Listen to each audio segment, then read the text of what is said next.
Triss, Beyonder do Caminho do Assassino. Uma personagem que começou como uma vilã menor, até que se tornou uma das personagens mais importantes e mais bem escritas de todo Lord of Mysteries. Uma personagem que, ao mesmo tempo que engloba todo o seu caminho Beyonder, toda a sua filosofia, ela tenta fugir dele. Uma personagem que, tal qual Lanevos, tal qual Klein, ficou sujeita a um destino que não era dela.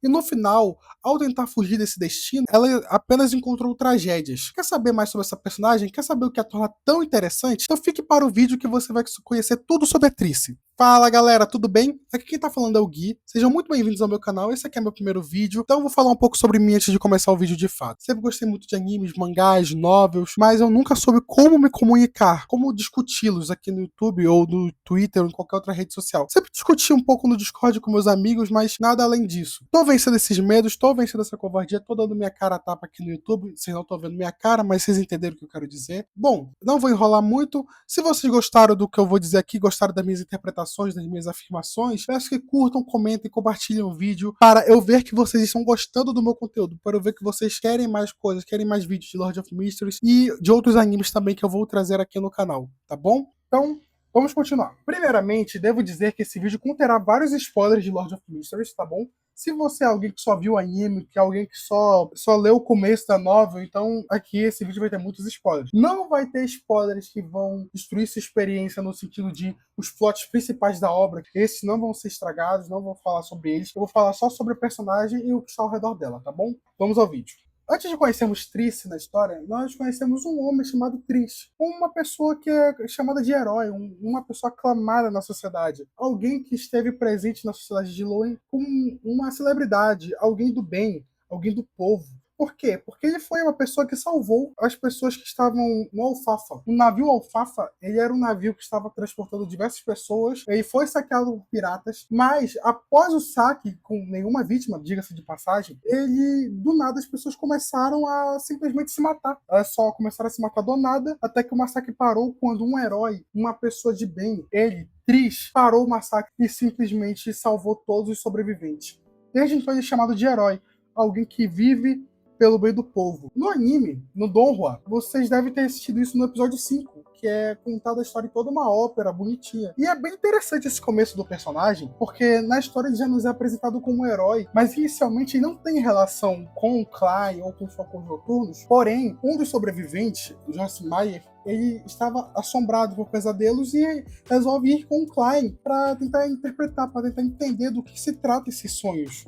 Acaba que, por causa do trabalho do Klein como vidente com esse sobrevivente, ele descobre que o herói Triss estava envolvido no massacre. Mas não como herói, mas como um dos organizadores. E através de investigações com as 3 igrejas, o anime mostra isso também, mostra que quem estava por trás era o Triss. Não se sabe exatamente qual é o seu caminho, qual é a sua sequência. Na hora, apenas suspeita-se que ele era um Beyonder do Caminho do Assassino de sequência 8, instigador, mas eles vão atrás dele e ele some. Já nesse começo, nós já vemos o quão esguio ele é, porque ele conseguiu fugir das investigações das 3 igrejas. E, ao mesmo tempo, já se crava qual que era a sua sequência. A sequência 8, instigador do Caminho do Assassino, por causa da sua habilidade em conseguir fugir. E deduz-se que ele é da Ordem da Teosofia, um grupo Beyonder secreto, mas como eles não conseguem capturar o Triss, fica por isso mesmo. Mas o que é interessante no meio disso tudo é um pequeno POV do Triss, porque nós vemos que o caso do Alfafa, ele foi feito como uma missão. Isso é bem interessante, porque você pensa, pô, acho que uma centena de pessoas foram mortas, mas isso foi apenas uma mera missão de um grupo secreto Beyonder que é antagônico às igrejas. E isso é muito perigoso, porque você imagina, uma missão de um sequência 8, uma das sequências mais baixas, já causou tantos danos, imagine as sequências mais altas. Após Triss conseguir escapar com sucesso dos Beyonders das 3 igrejas, ele fica afastado por um tempo, ele some, ele desaparece. E acho que é um bom momento para nós entrarmos no passado, seu flashback, na sua história, para que assim possamos entender os papéis que ele vai exercer no futuro da história. Sobre seu passado, há muito pouco a ser discutido, há muito pouco que é dito. Na própria novel, há apenas um pequeno parágrafo, onde ele discorre muito brevemente sobre sua história. Mas, considerando o que temos do seu personagem até então e o que vamos ver do seu futuro, eu diria que é um passado que um pouco se diz muito. No seu passado, Triss era uma pessoa pobre, alguém que vivia nos subúrbios das cidades do reino de Lorien, roubando para sobreviver, roubando para comer o seu pão de cada dia. Ele diz que assaltava, cometia fraudes, cometia estelionato. Basicamente, ele só roubava, ele não assassinava, ele não matava. Mas que em dado momento dos seus roubos, ele foi recrutado por um grupo Beyonder, a Ordem da Teosofia, que lá eles lideram a porção de Sequência 9 Assassino, e ele acabou virando o Beyonder não oficial afiliado a esse grupo secreto Beyonder. E é muito interessante que nesse mesmo flashback, ele diz que gostava de cometer os assassinatos. Ele diz que gostava de matar as pessoas, porque assim ele conseguia ver a sua verdadeira face. Ele via quem eram de fato as pessoas de verdade quando já estavam no limite, no fim de sua vida. E eu acho isso bem interessante, porque isso condiz muito com o que Triss é no volume 3, no volume 4, e também como ele agiu no volume 1, porque ele de fato matava as pessoas, estava presente em diversas atrocidades. Mas, se lembrar dos eventos futuros, podemos interpretar que ele também só estava, como posso dizer, devolvendo aquilo que a sociedade lhe deu. Porque a sociedade do Reino de Lowyn e do mundo de Lord of Mysteries no geral, ela é muito opressiva. O divino, ele oprime o humano, ele esmaga o normal. Tanto que Klein, ele afirma nos capítulos 1100 e 1250, alguma coisa assim. Eu vou deixar o capítulo certinho aí na tela. Que você tem que combater a divindade com a humanidade. E Triss, no caso Triss, nessa época, ele estava devolvendo o que a sociedade oprimida pelo divino, que estava lhe oprimindo, ele estava só retribuindo o que uma sociedade opressiva estava fazendo. Claro, na cabeça dele. Porque ele matava as pessoas, ele roubava as pessoas. Ele combatia a opressão com crimes. E era a única forma dele que ele encontrou de rebater isso. E é muito interessante, porque o passado de Triss, ele é um passado relativamente comum às pessoas do Reino de Lowyn. Relativamente comum aos Beyonders, de forma geral. Porque se você pegar, por exemplo, o flashback da Madame Dahlia, o flashback do próprio Klein, o flashback de Lumia, lá do livro 2, você vai ver que a maioria deles, todos eles tinham motivos para ser Beyonders de lados obscuros, Beyonders ruins. Claro, nem todos eles são proativamente Beyonders oficiais das 7 igrejas, mas eles não são necessariamente pessoas ruins. Triss acabou se tornando uma pessoa ruim porque era a única coisa que ele viu, porque ele foi cooptado a isso. Ele combatia fogo com fogo e acabou sendo cooptado, acabou ascendendo na sociedade Beyonder de uma maneira muito ruim. E o seu flashback é sobre isso. Não é sobre redenção, é sobre exposição e explicação do porquê, dos atos que ela faz no futuro, dos atos que ele faz no livro 1, de onde veio isso. E eu acho o flashback extremamente interessante sobre isso. Mas já me alonguei demais, vamos voltar ao presente para podermos falarmos do seu futuro. De volta ao presente, ainda no volume 1, ocorreu um evento muito grave onde diversas pessoas de classe pobre, das classes mais miseráveis de Tingen, estavam morrendo. Elas simplesmente estavam desaparecendo na sociedade e não teve uma notícia até que se percebeu que o número de assassinados era 5 vezes maior do que o normal. Então coube aos Falcões Noturnos, à mente coletiva da maquinaria e aos punidores mandatários terem que investigar o que se tratava.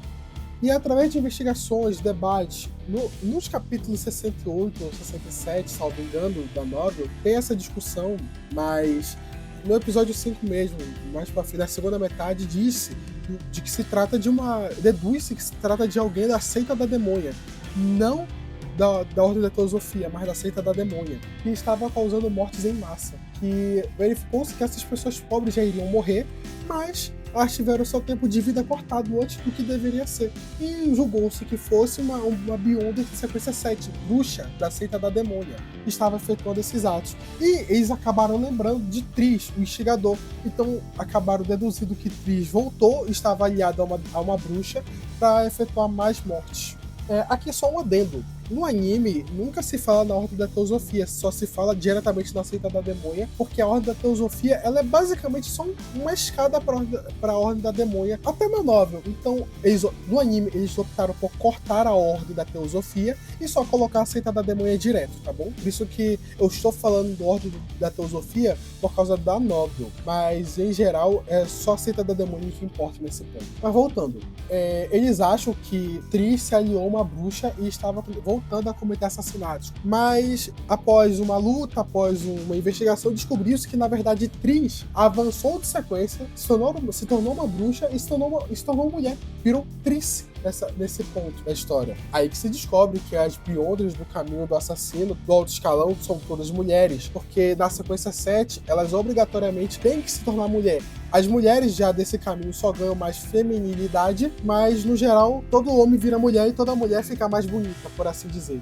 Acaba que eles descobrem, mas eles não conseguem impedir Triss. Eles param as mortes, mas a raiz, que é o Beyonder, Triss, eles não conseguem impedir. Ela foge, simplesmente fugiu, que é a cena que vocês viram aqui no começo do vídeo. Ela pegando um trem e indo embora. E é bem interessante que no volume 1, essa é a participação de Triss, apenas aparecer, matar várias pessoas e sumir. Aconteceu isso 2 vezes na novel, 2 vezes no anime, e esse é o papel que Triss exerce nesse volume 1, que é um papel de um vilão que causa morte e que não consegue ser parado. E atendam bem, esse é o papel de Triss nesse volume, é o papel dele na história nesse momento, é o papel que a seita da demônia, a Ordem da Teosofia, impôs a ele, tanto no seu passado quanto no volume 1, que é matar pessoas, efetuar mortes. O próprio POV de Triss, nesse volume 1, é apenas mais uma missão para matar mais pessoas, não há questionamento, há apenas morte e a recompensa, o avanço de sequência. E esse é o papel que ficou relegado nesse volume. E é bem interessante porque no volume 2, que é o volume que se segue, o seu papel muda completamente, que é aí que chega num ponto. Lembra no começo do vídeo que eu falei que Triss exercia a filosofia do caminho do assassino, mas ao mesmo tempo tenta fugir dela? Pois bem, é nesse volume 2 que há o divisor de águas. Porque nesse momento nós temos Klein como Sherlock Moriarty investigando a morte de um de seus amigos, Tallinn, que também estava envolvido com a família real e que foi uma missão que a família real impôs a ele, investigar por que Tallinn morreu. E ao mesmo tempo nós temos que o príncipe Edezaki, que foi o contratante de Klein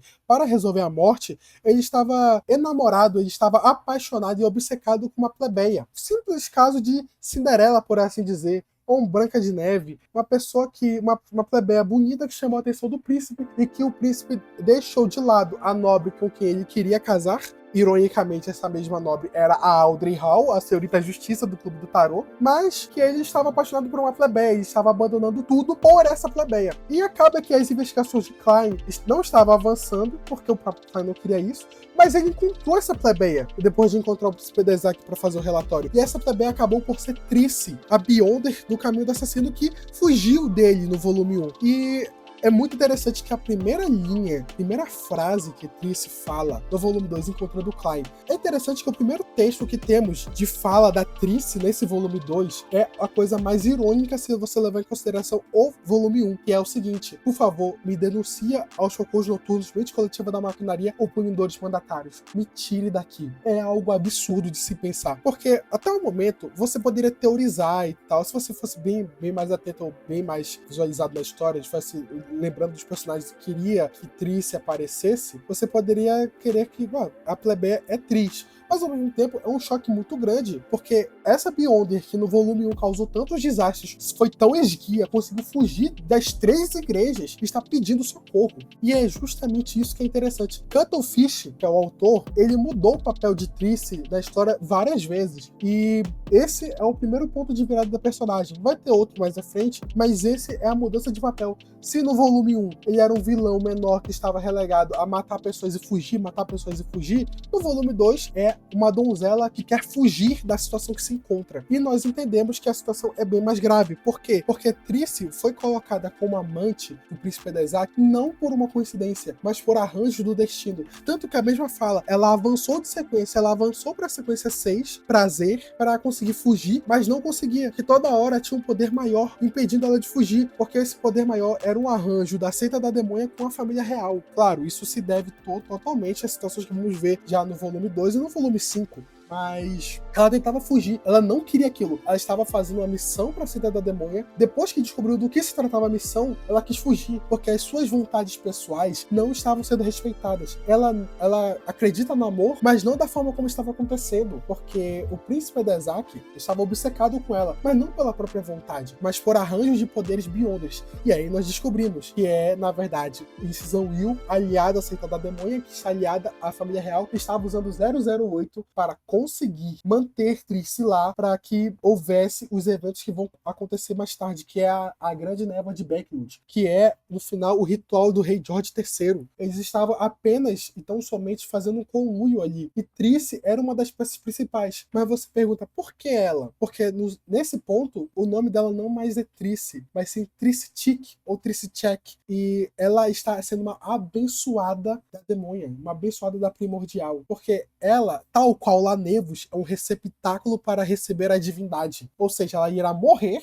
para que seu corpo seja usado como receptáculo de um deus. Absurdo. E Triss não quer isso, ela não quer morrer. Então ela quer fugir. E ela tenta a todo momento. Mas todas as passagens que ela aparece na história, ela não consegue encontrar aquele que pode salvá-la, que é o Klein. Ironicamente, é o Klein. E aí ela faz de tudo e consegue encontrar o Klein, porque ela consegue resistir, né? Até porque ela, a aura da primordial, né? Ela tem a aura de uma divindade nela, que é por causa do anel dela, que ela está usando. Você pode ver nessas fanáticas que estão aparecendo aí. Que acaba que uma divindade consegue resistir, de certo ponto, aos arranjos de um artefato de sequência zero, que é o 008, que é a pena. Se vocês lembrarem bem, a pena ela é um artefato de uma característica Beyonder de grau extremamente alto, de um anjo. Enfim, o volume 2 dela é relegado a tentar fugir. E ela consegue fugir. Graças ao Klein, graças aos eventos que acontecem, né? Por uma inacreditável coincidência, ocorre uma chuva de meteoros ali. Esse meme nunca deixa de me espantar.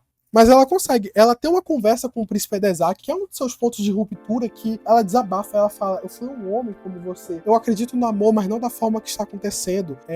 Nós não nos amamos de verdade, isso é tudo um poder. Essa sua obsessão por mim não dará certo. Isso é bem interessante, porque o Edezak, foi ele que deu as características para ela avançar para a sequência 6. Foi ele que permitiu tudo. Ele custeou tudo. Ele custearia provavelmente o avanço dela para sequências mais altas, né? Ele falou isso. Falou que não precisava que ela fizesse nada, que só amasse ele e tal.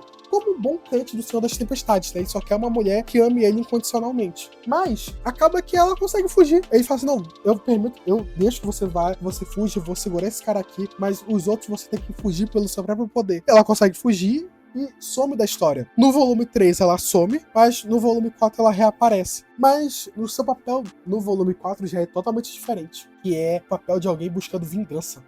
No volume 4, quando nós encontramos Triss novamente, ela está correndo pelos esgotos de Loen. Ela está em conluio com o mordomo de Klein, que nessa época estava atuando como o Dwayne Dante, um homem rico. É interessante que já nessa volta de Triss, ela já está agindo totalmente na surdina, como uma verdadeira assassina, e ela conversa com o Klein, mas não exatamente com o Klein, é com a marionete dele, né? Porque nessa época o Klein já era um marionetista, sequência 5, e ele manda a sua marionete ali investigar o que estava acontecendo nos esgotos. Não é nem por causa da Triss, era por causa de outro personagem, Grande Hazel. Ele encontra ela por acaso, e aí ele conversa com ela. E aí ele descobre que a Triss está buscando vingança contra a seita da demônia e contra a família real, pelos eventos que geraram a morte do príncipe Edezak. Eu acabei não falando anteriormente, mas os eventos que levaram o relacionamento da Triss com o Edezak não só era para permitir a descensão da demônia primordial no corpo de Triss, como também para desencadear a Grande Névoa de Becklund e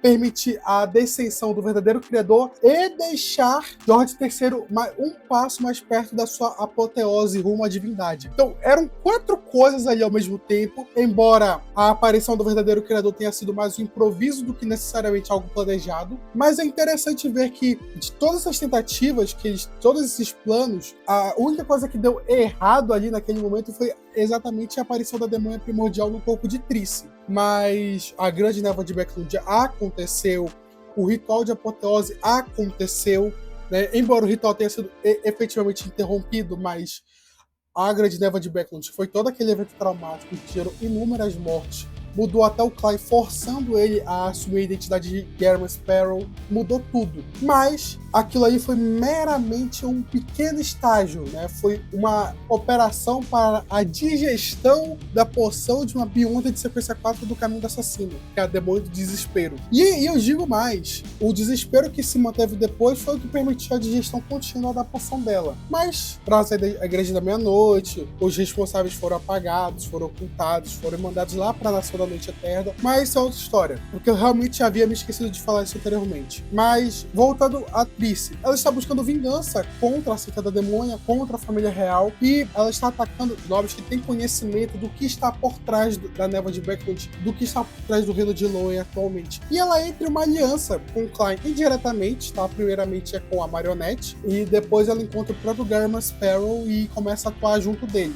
É interessante que o Klein meio que ele afirma, né? Ele cria a conjectura, e a gente pode até entender que isso é meio que uma verdade, que a Trice acabou se apaixonando pelo Príncipe Dezak no final. No fim das contas, ela negou tanto o amor dele, mas após a morte dele, ela se viu apaixonada. Porque não era só vingança, era vingança por um amor perdido. E é bem interessante. O próprio Klein dá uma satirizada em cima disso, mas eu acho isso bem interessante. E começa até uma jornada do volume 4 e do volume 5 de uma parceria entre o Klein e a Trice. E ao mesmo tempo o próprio Klein pensando, eu tenho que matar ela.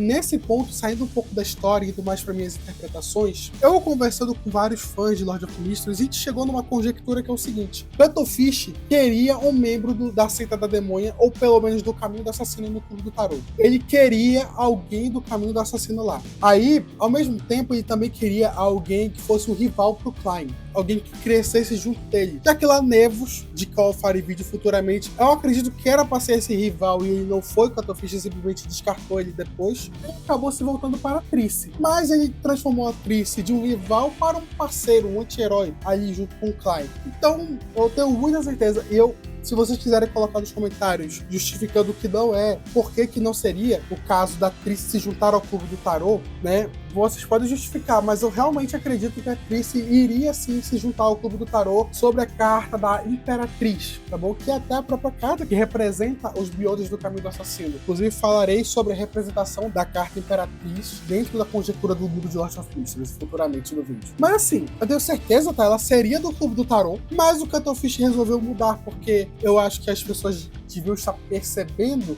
e acabaram criticando ele, ou ele mesmo resolveu mudar isso. Ele quis dar um final mais épico, porque, querendo ou não, a Trice, como personagem, ela tem muito mais desenvolvimento que pelo menos 60% dos personagens do Clube do Tarot. Nossa querida Childerentia sofre até hoje com o Cuttlefish, né? Nosso querido Henry sofre, o Alger, tadinho, esquecido no churrasco, mas Trice não. Trice está lá, sendo uma das personagens mais bem desenvolvidas e nunca foi do Clube do Tarot, nunca precisou disso pra ser. Mas voltando à história, ela, buscando vingança, ela primeiro matou William Sykes, que é quando ela encontra o Klein, e depois ela volta os esforços dela. A Trice estava tendo como alvo o Visconde Stratford, né, que é o atual capitão da Guarda Real, um dos membros mais importantes dentro da família real de Lowell, né? Ele está um dos mais próximos. E acaba-se por descobrir que ele foi quem mandou William Sykes a instigar o Príncipe Dezak a finalizar sua própria vida. E aí, nós temos um panorama mais geral do que aconteceu, né? O Príncipe Dezak acabou sendo só uma bucha de canhão, né? Foi apagado assim, foi morto, simplesmente por ter sido um cara que amou demais. E aí, né, a Trice, agindo como vingança em cima disso, atacou o Visconde Stratford, e após isso ela conversou novamente com Garman Sparrow para que eles possam atacar o ritual de apoteose, porque a Trice estava caçando os confidentes e os membros que estavam relacionados com a morte do Príncipe Dezak e com a Grande Névoa de Backwood. As únicas pessoas que ela realmente não atacou eram os Beyonders que ela não conseguiria matar, que aí realmente eram sequências 3 para cima. E aí criou-se um verdadeiro conluio entre o Klein e a Trice para ambos atacar o ritual de apoteose do rei George III. Vejam bem, o Klein nessa época já era um sequência 3, o estudioso de outrora, já era um Beyonder extremamente forte. E a Trice era uma sequência 5, uma aflição. Mas nenhum dos dois era teoricamente forte o bastante para atacar o ritual de avanço de um sequência 1 para a divindade. Então eles decidirem fazer isso foi uma verdadeira loucura. Porém, ambos estavam decididos a isso e fizeram seus preparativos. Mas eles ainda precisavam acessar o local. E aí que a Trice informa. Ela pede para o Klein dar a ela mechas de cabelo de um descendente da família Abraham, o que o Klein, através de seus contatos, consegue e dá para ela sob a condição dela informar como cessar a maldição da família Abraham, o que ela ela concorda, e a Trice se torna a primeira personagem do tempo presente a falar com o Sr. Porta. Vejam que não foi nem o Klein e nem a Force, que era o que nós estávamos esperando, mas sim a Trice, uma personagem que teoricamente não tem nada a ver com o Sr. Porta. Mas ela encontra ele e a primeira coisa que ele pergunta é Tic.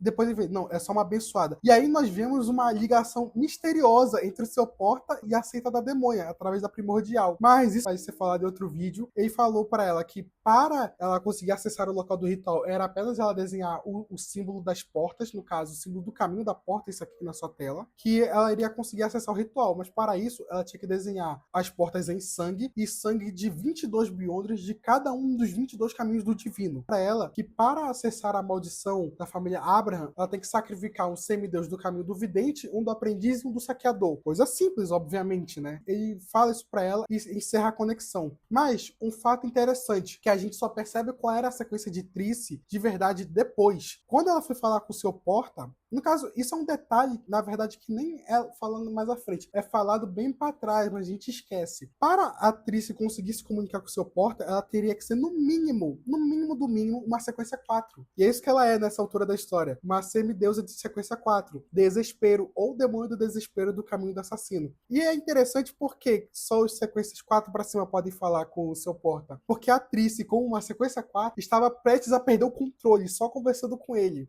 E isso diz tanto sobre o nível de poder do Sr. Porta, que já era um rei dos anjos, era uma meia divindade, quanto o nível de corrupção dele. Mas enfim, ela como sequência 4, o Kai como sequência 3, já munidos de como acessar o ritual de apoteose, fazem a missão de encontrar os sangues e vão atacar o ritual com a cara e com a coragem. Mas claro, eles não vão sozinhos. O Kai chama mais uma pessoa para auxiliá-los, e é a Bernadette Gustave, a filha do Imperador Roseli, que estava viva e era uma Beyonder de sequência 3 do caminho do Intromissor de Mistérios. Uma clara e evidente. Ela vai atacar o ritual por um interesse puro e simples. Não é por vingança, não é por querer trazer justiça, mas sim porque se Jorge III atingir a divindade, Roseli Gustave, seu pai, estará verdadeiramente morto. Porque os Beyonders do caminho do Imperador Negro, do caminho do advogado, quando chegam na sequência 0, eles não vão necessariamente morrer depois que são mortos. Você só vai matá-los se você destruir todos os 9 mausoléus. E aí, o Imperador Roseli, nesse ponto, não se sabe se ele está vivo, se ele está morto, mas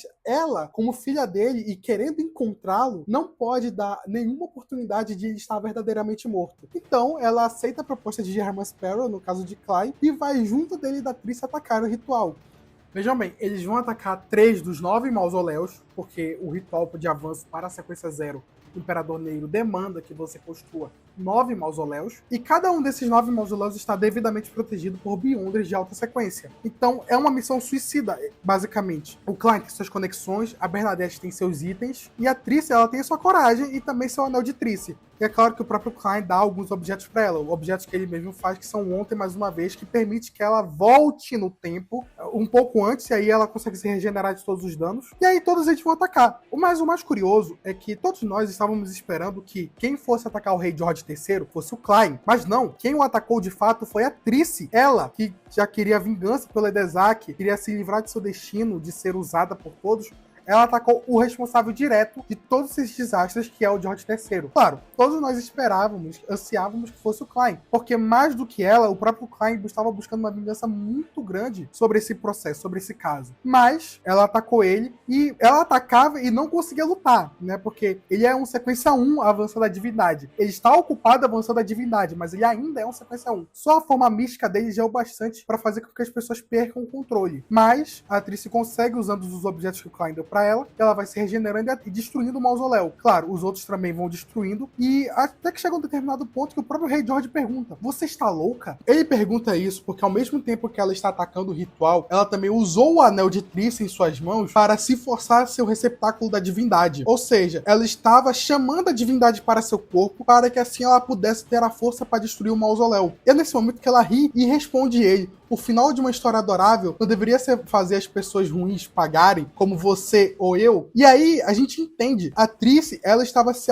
se sacrificando para conseguir destruir o mausoléu. Ao forçar o anel a trazer a divindade a seu corpo, ela, como uma sequência 4, ela já era uma candidata a receber a divindade, mas o corpo dela nunca conseguiria suportar aquilo. Então ela só fez aquilo justamente para ter força para conseguir destruir o mausoléu, enquanto ela enfrentava um anjo e atacava o ritual de apoteose do rei George III. Esse é um momento muito catártico da personagem, e ela morre sorrindo, sabendo que conseguiu não só frustrar os planos da demônia primordial de tomar conta de seu corpo, como também conseguiu frustrar os planos da família real de Loen de conseguir um deus do caminho do Imperador Negro. E aí, ao fazer isso, ela morre, porque ela irá morrer de qualquer forma, seja enfrentando os membros da família real no mausoléu, ou seja, trazendo a divindade dentro de seu corpo forçosamente. Mas, essa cena final dela sorrir, dela lembrando, dela ficando feliz de que conseguiu matar o responsável pela morte daquele que ela amou, pra ela é muito catártico, é muito bonito. E isso, pra mim, só mostra o tipo de personagem que a Trice é, porque ela, no começo, a gente só achava que ela era uma vilã, alguém que só estava ali querendo fazer missões e avançar. E no início, realmente foi isso. Tanto que o próprio flashback dela conta que ela gostava de fazer as missões, ela gostava de fazer o que ela fazia. Mas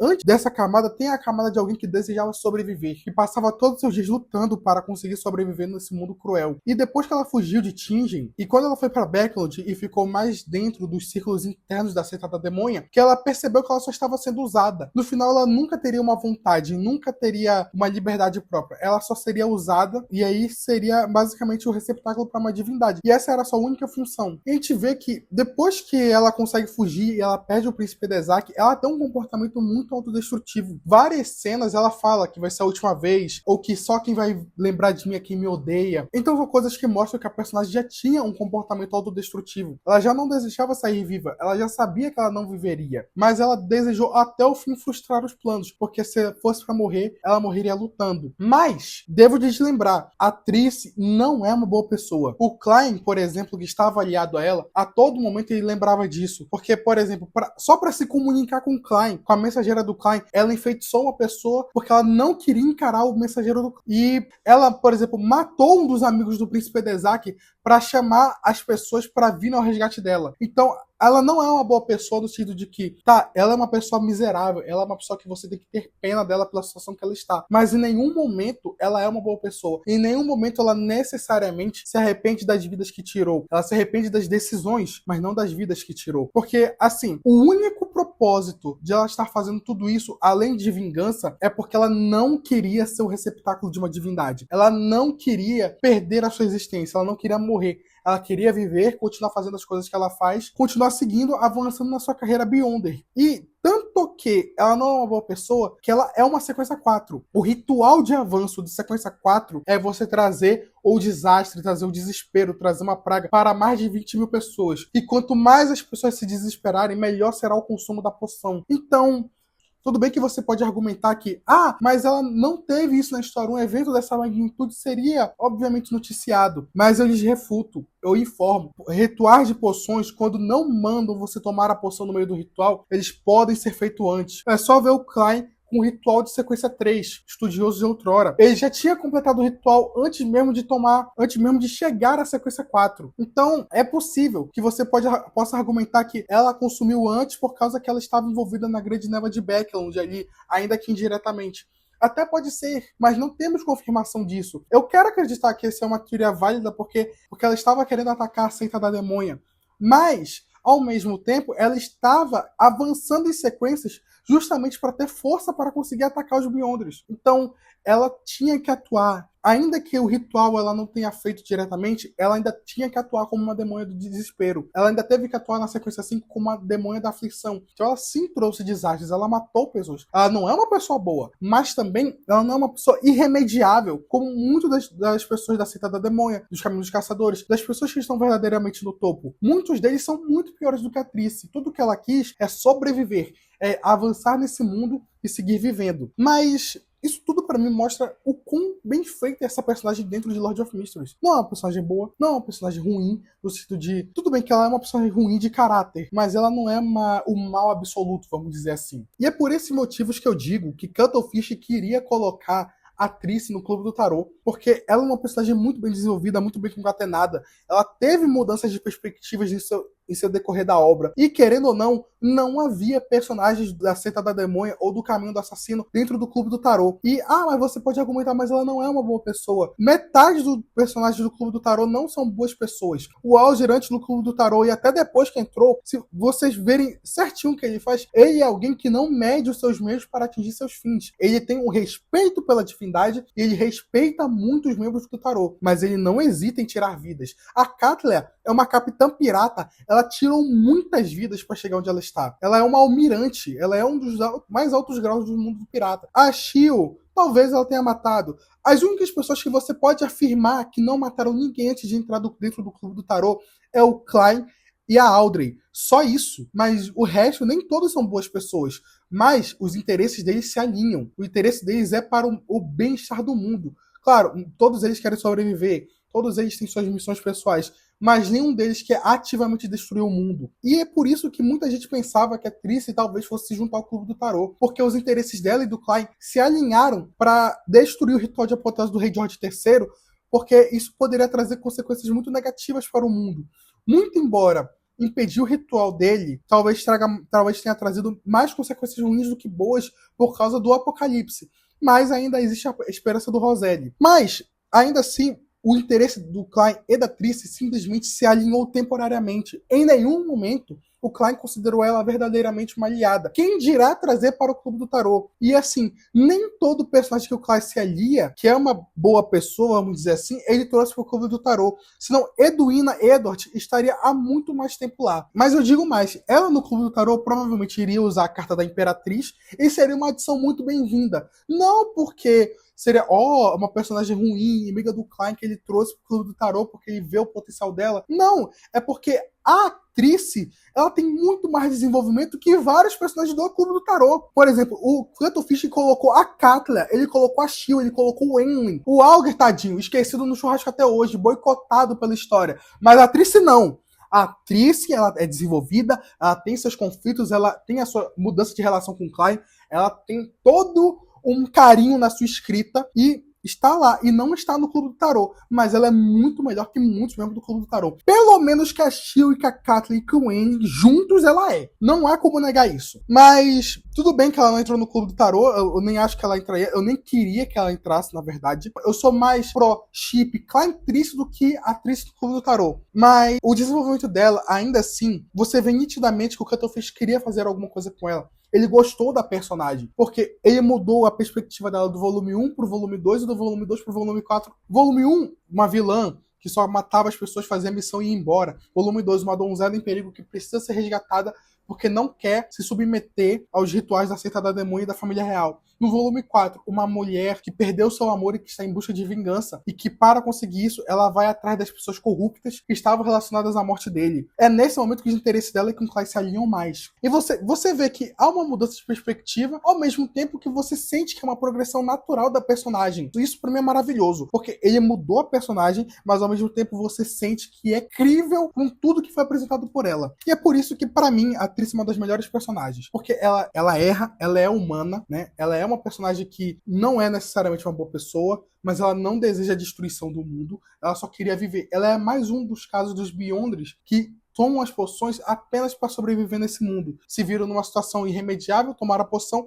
e agora, para continuar sobrevivendo, para não serem esmagados, eles tomam as poções, eles seguem o caminho de loucura, não necessariamente sendo guardiões, mas sempre se atentando a não se perder pelo caminho. E a Triss, infelizmente, se perdeu logo no começo dele. Mas, mesmo o seu comportamento autodestrutivo, mesmo matando inúmeras pessoas, mesmo com a culpa, mesmo com o sentimento de vingança, no final, ela escolheu o que era certo. Ela escolheu punir aquele que trouxe desastre a muitas pessoas. E fazendo isso, tentando fugir do seu destino e ao mesmo tempo atacando o ritual, fazendo o que era certo, ela englobou todos os significados da carta Imperatriz no mundo de Lord of Mysteries. E pra mim, isso é incrível. Isso a torna uma personagem excelente e uma das melhores personagens escritas de Lord of Mysteries. Mas isso é tudo que tenho sobre a história da personagem. Bom, eu falei antes que o caminho da Triss, toda a jornada dela como Beyonder representou bem a carta da Imperatriz no mundo do tarô, e também que o caminho do assassino ele é representado pela carta Imperatriz dentro das analogias dos 22 caminhos do divino com as cartas do tarô. Bom, Falarei agora sobre como o simbolismo dessa carta do tarô está presente tanto dentro do mundo de Lord of Mysteries como dentro do mundo do tarô no geral e como isso se relaciona dentro da história. Primeiramente, a carta Imperatriz ela é a terceira dos arcanos maiores. Para referência, a carta 0 é a carta do louco. O próprio Klein afirma isso lá no episódio 1. E a carta Imperatriz, no nosso mundo, no contexto real, por assim dizer, ela representa a produtividade de novas ideias, a fertilidade, o crescimento do mundo natural. E também representa aqui as crenças ou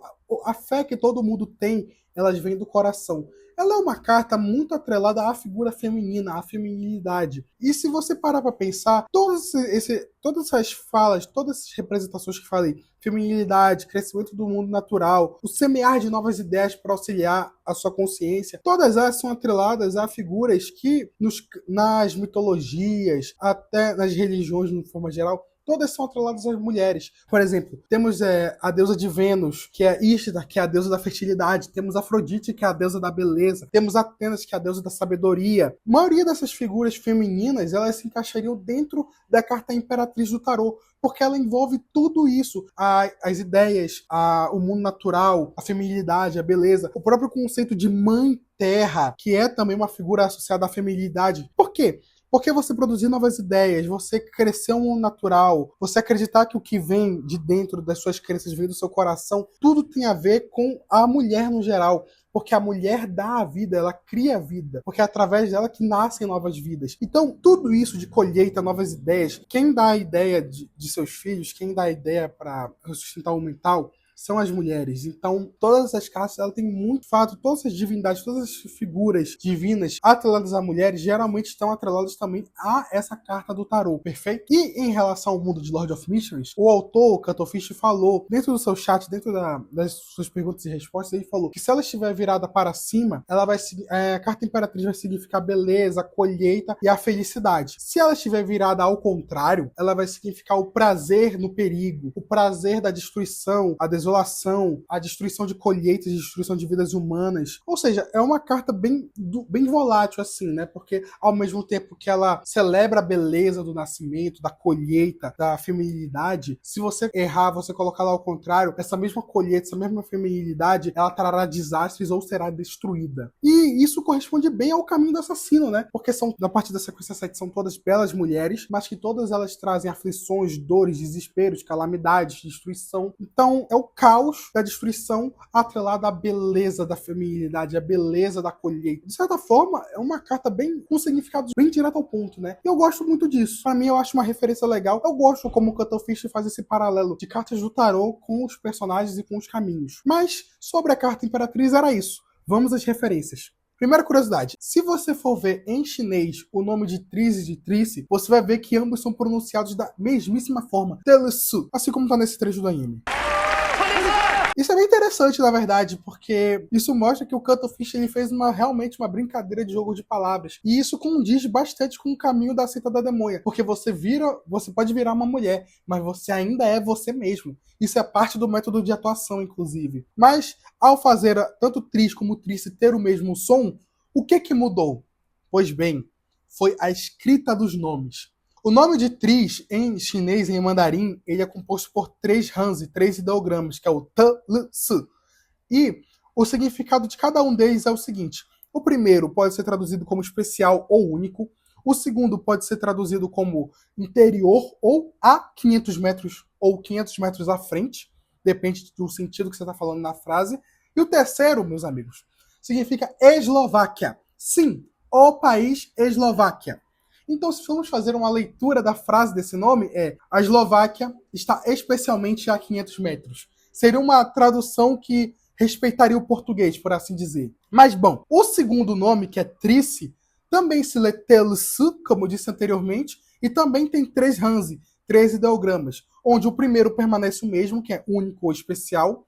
O segundo, curiosamente, é traduzido como jasmim, a flor de jasmim, no caso. E o terceiro pode ser traduzido como fio ou seda. Depende do contexto e do fraseamento que você está utilizando. Então, uma frase que englobaria bem esses 3 hanzi seria o fio de jasmim especial. Algo assim. E aí, já vamos para a segunda curiosidade, que é o ideograma de jasmim no nome de Trice. O primeiro nome é puramente os chineses querendo juntar ali os ideogramas para fazer uma sonoridade de um nome. Isso acontece com vários nomes, na verdade. Se vocês forem pesquisar os seus próprios nomes em mandarim, vocês vão encontrar alguns significados bem estranhos, assim, dependendo do seu nome. Mas vamos lá. O segundo nome de Trice, eu já acredito que tenha sido mais poético justamente por causa do ideograma de Jasmine. Porque na linguagem das flores, ele significa um amor puro, o verdadeiro amor, o amor definitivo, aquele amor que você vai levar para toda a vida. Então, você vê que é bem curioso, né? Porque ele significa amor, um amor puro, um amor verdadeiro. E é irônico, porque a Trice, como personagem, ela só encontrou o amor dela, o amor verdadeiro, por assim dizer, após a morte dele. Há também significados que representam a beleza feminina, a lua, mas tudo isso pode ser realmente englobado dentro do próprio caminho da demônia dela. Então, eu diria que é bem curioso, né, dentro da personagem, mas de fato, o significado de Jasmine como um amor puro, um amor bonito, belo, é bem interessante, né? E a parte do fio seda é por causa que o caminho da demônia tem relação com a aranha. E a última curiosidade é que após o final da novela do livro 1, teve um pequeno especial, uns capítulos especiais chamados Dias Modernos. E isso conta uma história alternativa, onde estão todos os personagens de Lord of Mysteries no nosso mundo de hoje, basicamente o mundo do Klein antes de transmigrar, e todos estão vivendo lá. E nesse mundo, que é basicamente o mesmo mundo que o Klein estava antes de transmigrar, a atriz aparece ali com certo interesse no Klein, onde ela encontra ele e pede o link do WeChat. O WeChat é basicamente o WhatsApp da China, vamos dizer assim. Isso aí basicamente só confirma que o chip Klein-Trice existe, ele é real. Ele podia realmente ter acontecido se Cuttlefish quisesse. Então, você que shippa a Trice com o Alger, você que shippava a Trice com o Benson, você que shippava a Trice com o Dan, sucumbam. O chip dela ou era com o Klein ou era com a Dezak. Era sempre esses dois. Infelizmente, aceitem a realidade. Mas dentro desse novo mundo, ela pede o WhatsApp do Klein, mas some depois. Basicamente essa é a participação dela. Mas é isso, galera. Basicamente essas foram todas as curiosidades assim que eu pude trazer da personagem. Tudo que engloba dentro do caminho dela, referência da carta do tarô, os ações da personagem, uma reflexão acerca de como ela agia, de como ela é uma personagem extremamente autodestrutiva e ao mesmo tempo uma personagem muito interessante. Basicamente é isso que eu queria trazer. Se você gostou desse vídeo, curta, comenta, compartilhe. Comenta aí outros personagens que você quer que eu traga. Me mostre que você tem interesse nesse conteúdo de Lord of Mysteries. Eu tenho várias ideias de vários personagens para trazer. Lanevos, Melissa, a Evernight, o próprio Leodero. Opa, caiu um raio aqui. Realmente, muitas ideias de personagens, mas eu preciso que vocês, por favor, mostrem que vocês também gostaram desse conteúdo. Se tem alguma coisa que eu preciso mudar, seja a edição, a minha câmera, o meu microfone, provavelmente o microfone eu preciso mudar mesmo. A minha cara, eu só não tenho como ajudar. Quero esse feedback, quero que me mostre o que é que eu posso melhorar, tá bom? E é isso, galera. Esse foi o nosso vídeo. Espero que gostem. Não cedam à loucura e passem bem. Tchau!